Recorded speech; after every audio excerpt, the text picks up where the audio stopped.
So question number 11 आपण आता start करूया. ठीक आहे. क्वेश्चनमध्ये काय दिलं आहे एकदा रीड करा. त्यांनी क्वेश्चनमध्ये सांगितलं आहे coefficient of static friction between a coin and a gramophone disc is 0.5. Radius of disc is 8 cm. Initially the centre of coin is 5 cm away from the centre of the disc. At what minimum frequency will it start slipping from there. By what factor will be the answer change if coin is almost at a ring. म्हणजे इथे त्यांनी काय दिलेलं आहे पहिले लक्षात घ्या. त्यांनी काय सांगितलेलं आहे आपल्याला कोइफिशियंट ऑफ फ्रिक्शन दिलेलं आहे. ठीक आहे. कशाच्यामधला कोइफिशियंट ऑफ फ्रिक्शन दिला आहे एक कॉइन आणि एक ग्रॅमोफोन डिस्कमध्ये. आता हे काय आहे ते समजणं गरजेचं आहे. सपोज करा की इथे एक मोठीशी डिस्क आहे. ओके. सपोज करा की इथे एक मोठीशी डिस्क आहे. आता ही डिस्क म्हणजे ही सगळ्या बाजूने अशी प्लेन आहे. ही अशी अख्खी आतमधनं प्लेन आहे. म्हणजे ग्रॅमोफोन डिस्क म्हणजे काय तुम्हाला मी सुरुवातीला पण सांगितलं होतं, आता पण सांगतो. ग्रॅमोफोन डिस्क म्हणजे ते जुन्या जमान्यात असं होत्या ना, त्या मोठ्या मोठ्या शिड्या असायच्या. त्या शिड्यांमध्ये तो एक असा इक्विपमेंट असायचा. त्याच्यावरती आपण असं जर लावलं ना तर तो असं सॉन्ग किंवा आहे तो चालता राहतो. तुम्हाला दाखवतो मी. So here you can see. हे बघा, हा तो इक्विपमेंट असतो. दिसते.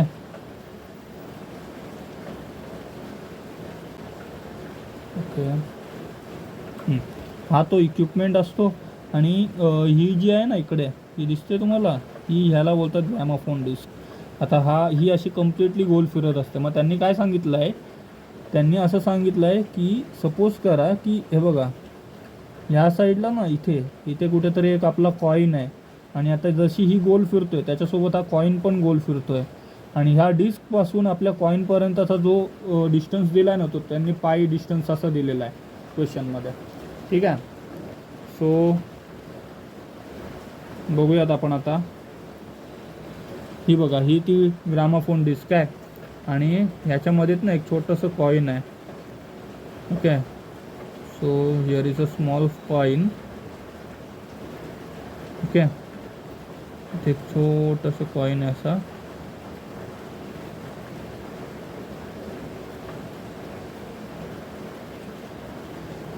तुम्ही समजू शकता.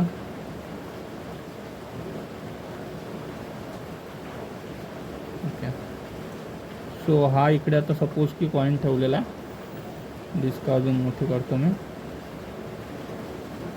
आणि हा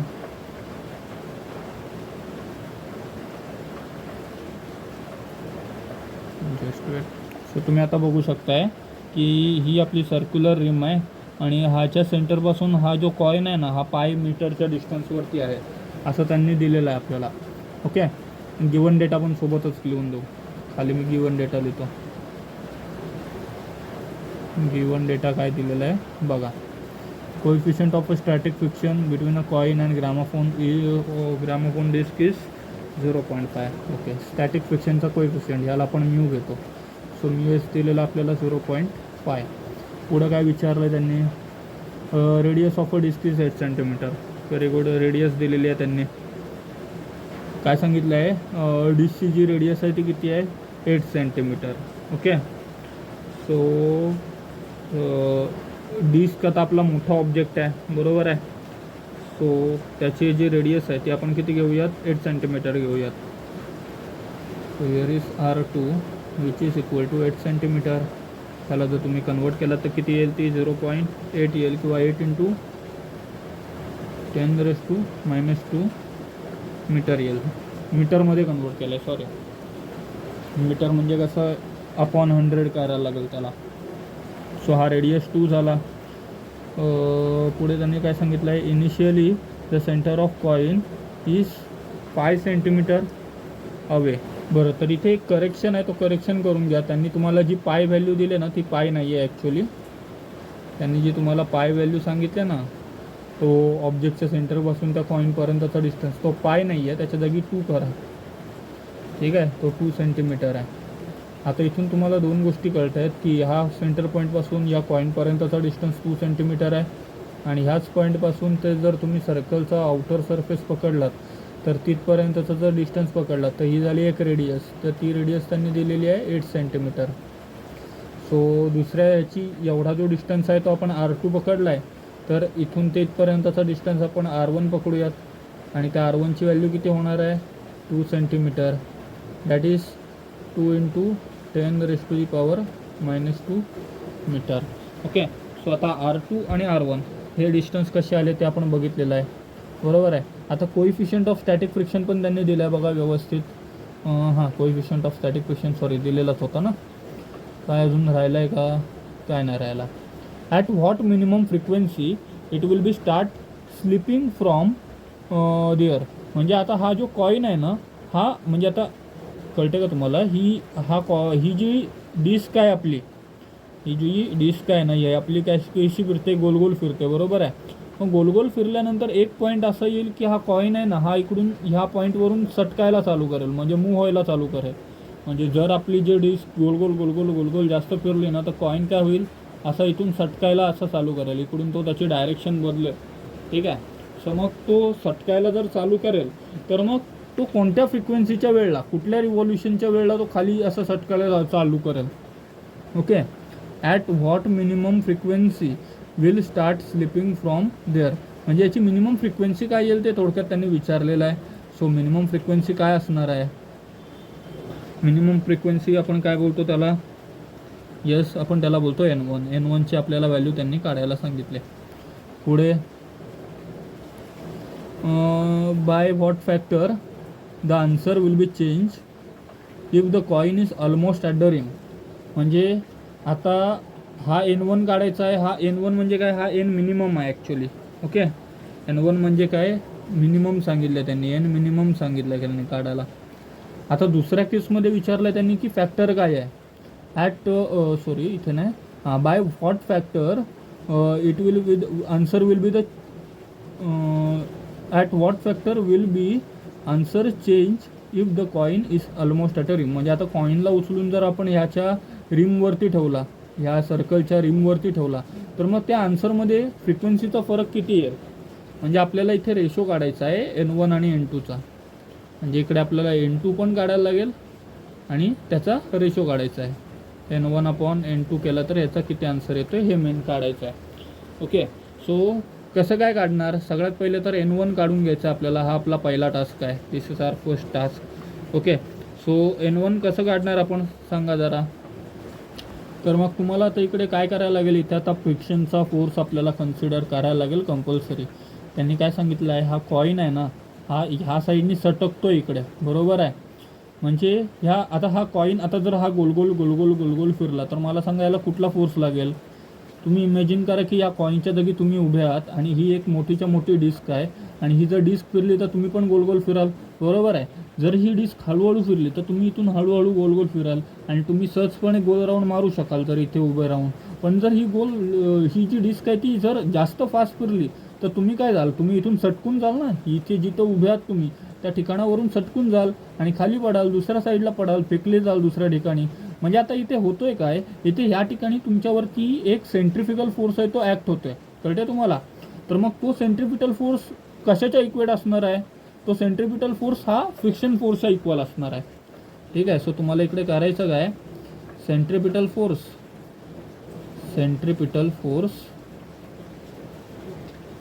is equal to frictional force. Okay.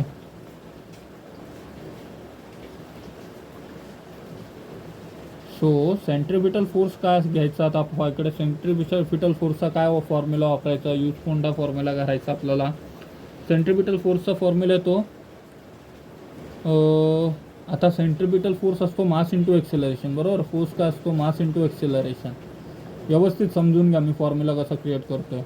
मास आपला जो असेल तो असेल ऑब्जेक्टचा, इंटू एक्सेलरेशन काय असतो, एक्सेलरेशनचा आता जो एक्सेलरेशन म्हणजे ते अँग्युलर एक्सेलरेशन येईल ना, अल्फा येईल. अल्फाचा फॉर्म्युला काय असतो, R/ω². ठीक आहे. दिस इज अल्फाचा formula, R/ω². So equal to काय कराल, फ्रिक्शनल फोर्स. फ्रिक्शन फोर्स काय असतो, फ्रिक्शनल फोर्स असतो coefficient of friction into, yes, coefficient of friction into काय असतं, coefficient of friction into acceleration. इथे पण आता तेच कराल तुम्ही. काय करा, इथे फक्त μ × mg करा. हा म्यू आहे, μ इंटू एम जी. ठीक आहे. म्हणजे मास ॲज इट इज आहे, एक्सिलरेशन ग्रॅव्हिटीचं आहे, त्याला फक्त म्यूनी मल्टिप्लाय केला. म्यू म्हणजे कोइफिशियंट ऑफ फ्रिक्शन आहे, बिकॉज हा फ्रिक्शनल फोर्स आहे. सो इथून एम तर गेला डायरेक्ट. आता राहिलेला टर्म कोणते आहेत, आर इंटू ओमेगा स्क्वेअर. ओमेगाचा लास्ट जो हे होता त्याच्यामध्येच मी तुम्हाला लास्ट सम होता त्यामध्ये मी तुम्हाला फॉर्म्युला सांगितला होता. ओमेगाचा फॉर्म्युला काय असतो, ओमेगाचा फॉर्म्युला असतो 2πn. रिमेंबर करा, लक्षात ठेवा हा फॉर्म्युला, मागच्या वेळेला आपण बघितलं होतं हा formula. Okay, omega is what, omega is 2πn. So तो फॉर्म्युला इथे पुटअप करा तुम्ही, जस्ट ओमेगाच्या जागी आर ॲज इट इज आहे 2πn त्याचा स्क्वेअर इक्वल टू म्यूची व्हॅल्यू किती आहे, म्यूची व्हॅल्यू आहे 0.5. आणि ग्रॅव्हिटी त्यांनी किती सांगितलेली आहे आपल्याला, ग्रॅव्हिटी त्यांनी सांगितलेली आहे पाय स्क्वेअर. हातसुद्धा लावू नका पाय स्क्वेअरला, बिकॉज तो कट होणार 100%. आता आर ॲज इट इज 2चा स्क्वेअर केला तर येईल 4, इथे येईल पाय स्क्वेअर, इथे येईल एन स्क्वेअर, इथे येईल 0.5, इथे येईल पाय स्क्वेअर. कॅन्सल कोण होतं आहे, पाय स्क्वेअर होतं आहे इथे आणि इथे. म्हणून तुम्हाला बोललेलो पायची व्हॅल्यू काय पुट वगैरे करू नका. इथे उरलं काय 4n स्क्वेअर उरला आणि या साईडला 0.5 उरला, पाय स्क्वेअर तर गेला. 0.5ला आपण 1/2 लिहूयात. त्याचं बेनिफिट आहे, बेनिफिट असं की तुम्हाला तिकडे कॅल्क्युलेशन करायला सोपं जाईल. पाय स्क्वेअर इक्वल टू 0.5च्या बदली 1/2 आणि हा 4 खाली डिवाईडला आला, वरती मल्टिप्लायला होता ना, इथे खाली डिवाईडला आला, म्हणजे हा झाला 1/8 इक्वल टू एन स्क्वेअर. 1/8ला तुम्ही जर कॅल्क्युलेट कराल तर तुम्हाला काय आन्सर येईल एकदा चेक करा. 8/1 केला तर पहिला तर 0नी जाईल, ॲप्रॉक्सिमेट आन्सर घेऊयात आपण. पहिला तर 0नी जाईल, नंतर मग 80चं ओके, नंतर मग मला वाटतं 1नी करायला लागेल तुम्हाला, बरोबर आहे. बेटा काय राहिलं नाही ना इकडे, ओके. आपण इथे आर घेतलंच नाही, कळते तुम्हाला. एक मिनिट, हे स्टेप इकडून थोड्या परत करायला लागेल आपल्याला.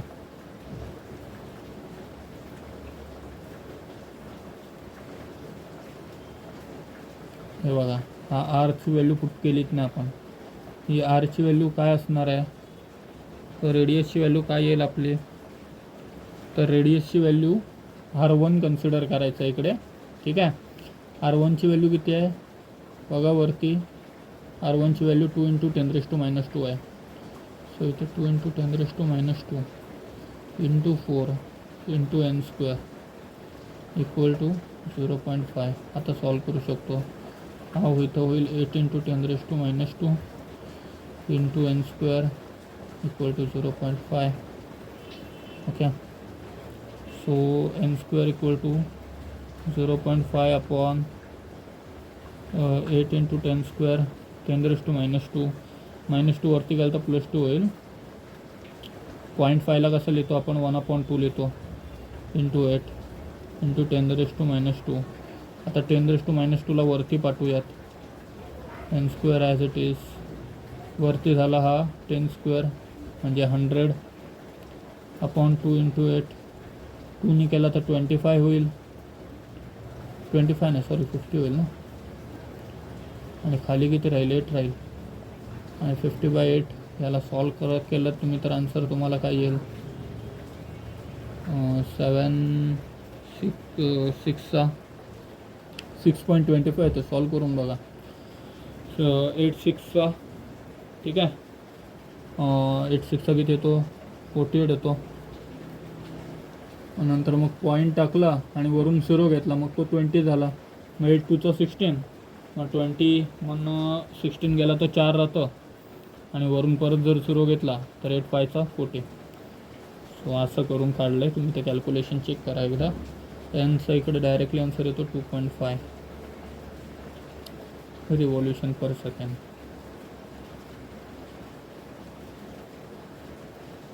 सो हा मिनिमम नंबर ऑफ रिव्हॉल्युशन झाला. आता आपल्याला सेकंड केस काढायची याची. सेकंड केसमध्ये काय होतं लक्षात आहे का तुम्हाला? सेकंड केसमध्ये होतं बघा, मी इथे लिहितो, when coin is almost at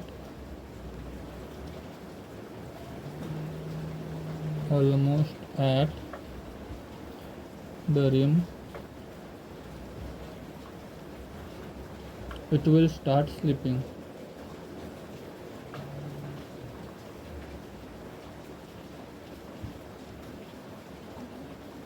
म्हणजे सुरुवातीला तो 2 सेंटीमीटर आहे बघा. सुरुवातीला कसं होता आपला कॉईन, सुरुवातीला आपला कॉईन 2 सेंटीमीटर होती होता. नंतर दुसऱ्या केसमध्ये आपण ह्याला उचलून इथे ठेवला, त्या कॉईनला उचलून कुठे ठेवला, या साईडला ठेवला, बरोबर आहे. सपोज की या कॉईनला दुसऱ्या केसमध्ये उचलून मी या बाजूला ठेवला आणि आता सेम परत हा गोल गोल फिरतो आहे, परत हा गोल गोल फिरतो आहे. मग आता हा कॉईन सटकून कुठे जाईल? तर मग आपल्याला त्यांनी विचारलं आहे की कुठल्या फॅक्टरने हा सटकेल. मग तो फॅक्टर काढण्यासाठी काय करायला लागेल, याचा नंबर ऑफ रिव्हॉल्युशन तर काढला आहे, ह्याच्यासाठी कितव्या नंबर ऑफ रिव्हॉल्युशनला हा खाली जाईल सटकेल तो काढायचा, आणि ह्याचा आणि याचा जो नंबर ऑफ रिव्हॉल्युशनचा रेशो आहे तो कॅल्क्युलेट करायचा. म्हणजे बेसिकली काय करायचं ते तुम्हाला सांगतो. इथे पण आपल्याला नंबर ऑफ रिव्हॉल्युशन कॅल्क्युलेट करायचं आहे रिटर्न, म्हणजे जे केलं आहे ते तसंच्या तसं करायचं, फक्त रेडियसच्या जागी 8 सेंटीमीटरची व्हॅल्यू टाकायची. ओके, सो सेम फॉर्म्युला आपल्याला अप्लाय करायचा आहे, फक्त रेडियसच्या जागी 8 सेंटीमीटरची व्हॅल्यू टाकायची. म्हणजे जसं मगाशी कम्पेअर केलं तसंच सारखं आहे. ठीक आहे, मी हे स्टेप परत नाही करत, तुम्हाला सांगतो बघा. अख्खी स्टेप आहे ना सारखी आहे कुठपर्यंत ते पण सांगतो.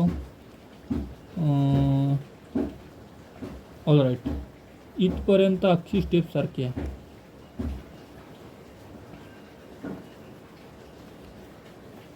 ओके, ही मी परत नाही लिहित आता.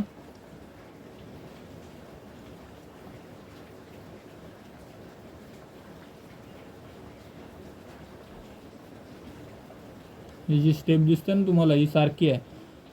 फक्त ना इथे R1 आहे ना, R1च्या जागी आपण किती टाकलेला होता, R1च्या जागी आपण 2 टाकला होता, बरोबर आहे. आता इथे 8 टाकायचा आहे. फरक कळते कारण की डिस्टन्स वाढला त्याचा. सो हे बघा इकडे परत मी कम्पेअर केलं आहे सगळं.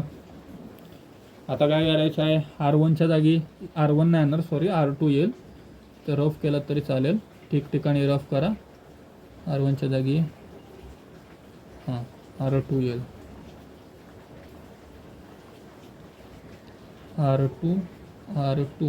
R2ची व्हॅल्यू होती 8 × 10⁻² × 4 × n² = 0.5. आता इथे काय होईल, 8 4 32 येईल × 10⁻² × n² = 0.5, बरोबर आहे. 0.5ला तिकडे 1/2 लिहा आणि हा 32 पण खाली येईल × 10⁻² पण खाली येईल = n². n² काय होईल, 10⁻² वरती गेला तर तो 100 होईल वरती, अपॉन 2 × 32. किती येईल आन्सर याचं केलं तर 64 येईल. 2 × 2 = 4, 3 × 2 = 6. या दोघांना सॉल्व केलं तर आन्सर काय येऊ शकतो बघा, n²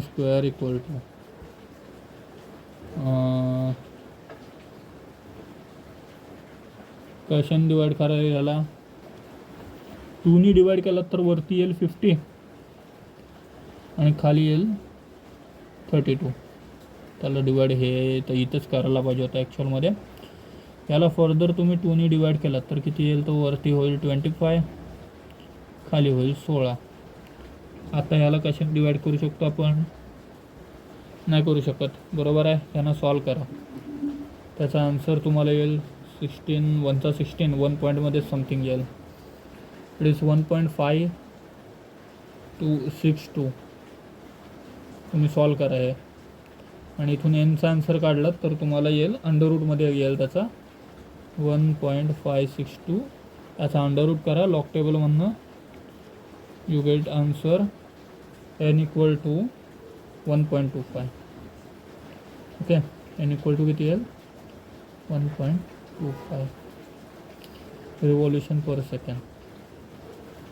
आता हा झाला N2 आपला, आणि मी तुम्हाला काय बोललेलो, आपल्याला रेशो काढायचा आहे. सो आपल्याला N1 आणि N1/N2चा रेशो काढायचा आहे, बरोबर आहे. N1ची आणि N2ची व्हॅल्यू किती होती बघा जरा. N1ची व्हॅल्यू होती समथिंग 2.5, म्हणजे